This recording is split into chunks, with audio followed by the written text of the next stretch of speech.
Chapter 37. Whenever this happens, my heart stops. I'm stunned. I can't catch my breath.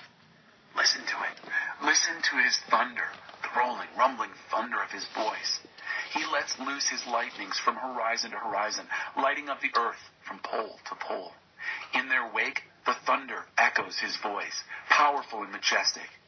He lets out all the stops. He holds nothing back. No one can mistake that voice. His word thundering so wondrously, his mighty acts staggering our understanding.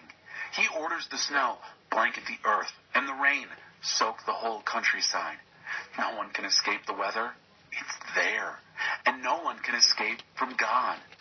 Wild animals take shelter, crawling into their dens, when blizzards roar out of the north and freezing rain crusts the land. It's God's breath that forms the ice. It's God's breath that turns lakes and rivers solid.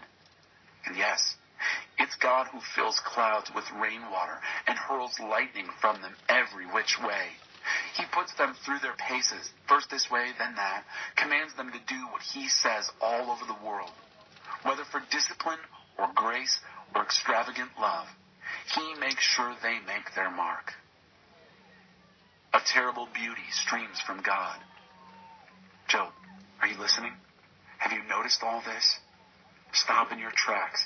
Take in God's miracle wonders.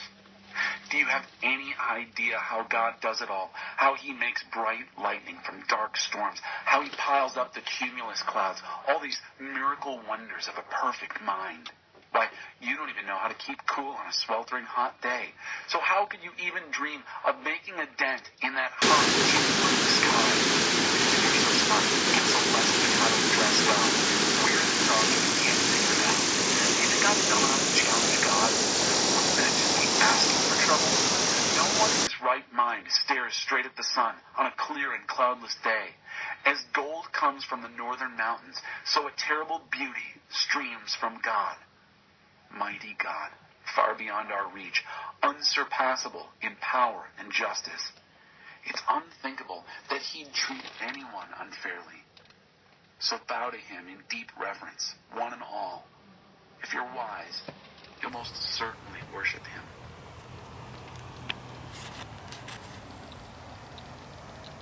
Chapter 38. God confronts Job. Have you gotten to the bottom of things? And now, finally, God answered Job from the eye of a violent storm. He said, "Why do you confuse the issue? Why do you talk without knowing what you're talking about? Pull yourself together, Job. Up on your feet. Stand tall. I have some questions for you, and I want some straight answers. Where were you when I created the earth? Tell me, since you know so much. Who decided on its size? Certainly you'll know that. Who came up with the blueprints and the measurements? How was its foundation poured, and who set the cornerstone, while the morning stars sang in chorus and all the angels shouted praise? And who took charge of the ocean when it gushed forth like a baby from the womb? That was me. I wrapped it in soft clouds and tucked it in safely at night. Then I made a playpen for it, a strong playpen so it couldn't run loose, and said, 'Stay here. This is your place. Your wild tantrums are confined to this place.' And have you ever ordered morning, get up, told dawn, get to work? So you could seize earth like a blanket and shake out the wicked like cockroaches. As the sun brings everything to light, brings out all the colors and shapes, the cover of darkness is snatched from the wicked. They're caught in the very act. Have you ever gotten to the true bottom of things, explored the labyrinthine caves of deep ocean? Do you know the first thing about death? Do you have one clue regarding death's dark mysteries? And do you have any idea how large this earth is? Speak up if you have even the beginning of an answer. Do you know where light comes from and where darkness lives, so you can take them by the hand and lead them home when they get lost? Why, of course you know that. You've known them all your life, grown up in the same neighborhood with them. Have you ever traveled to where snow is made, seen the vault where hail is stockpiled? The arsenals of hail and snow that I keep in readiness for times of trouble and battle and war. Can you find your way to where lightning is launched, or to the place from which the wind blows? Who do you suppose carves canyons for the downpours of rain Here's the trail and charts down the there. route What's this of called? Happy thunderstorms Point. that bring water to unvisited fields, deserts no one ever lays eyes on, There's drenching the the river useless down there. wastelands so they're carpeted with wildflowers and grass? And who do you There's the think is river the down father there. of rain and dew, the mother of ice and frost? You don't for a minute imagine these marvels of weather just happen, do you? Can you catch the eye of the beautiful Pleiades sisters or distract Orion from his hunt? Can you get Venus to look your way or get the Great Bear and her cubs to come out and play? Do you know the first thing about the sky's constellations and how they affect things on Earth? Can you get the attention of the clouds and commission a shower of rain? Can you take charge of the lightning bolts and have them report to you for orders? What do you have to say for yourself? Who do you think gave weather wisdom to the ibis and storm savvy to the rooster? Does anyone know enough to number all the clouds or tip over the rain barrels of heaven when the earth is cracked and dry, the ground baked hard as a brick? Can you teach the lioness to stalk her prey and satisfy the appetite of her cubs as they crouch in their den, waiting hungrily in their cave? And who sets out food for the ravens when their young cry to God, fluttering about because they have no food?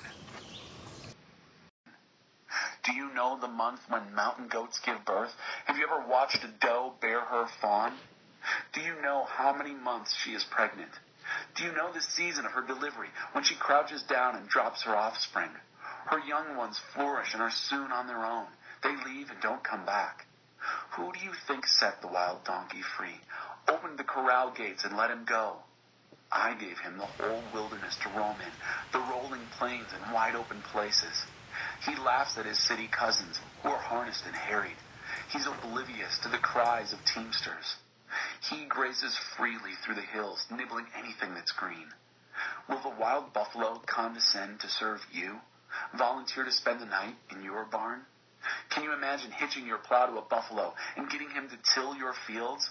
He's hugely strong, yes, but could you trust him? Would you dare turn the job over to him? You wouldn't for a minute depend on him, would you, to do what you said when you said it?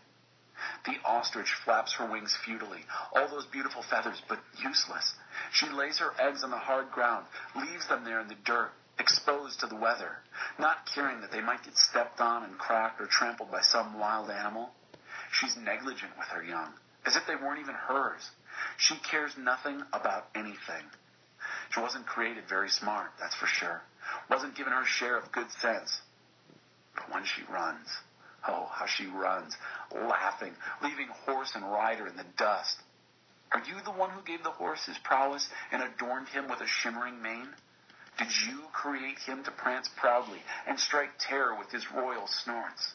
He paws the ground fiercely, eager and spirited, then charges into the fray. He laughs at danger, fearless, doesn't shy away from the sword. The banging and clanging of quiver and lance don't faze him. He quivers with excitement, and at the trumpet blast races off at a gallop. At the sound of the trumpet he neighs mightily, smelling the excitement of battle from a long way off, catching the rolling thunder of the war cries. Was it through your know-how that the hawks learned to fly, soaring effortlessly on thermal updrafts?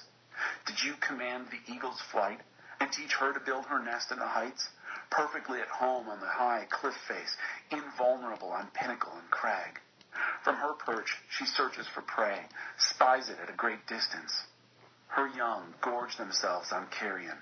Wherever there's a roadkill, you'll see her circling. Chapter 40. God then confronted Job directly. Now what do you have to say for yourself? Are you going to haul me, the mighty one, into court and press charges? Job answers God. I'm ready to shut up and listen. Job answered, I'm speechless, in awe. Words fail me. I should never have opened my mouth. I've talked too much, way too much. I'm ready to shut up and listen.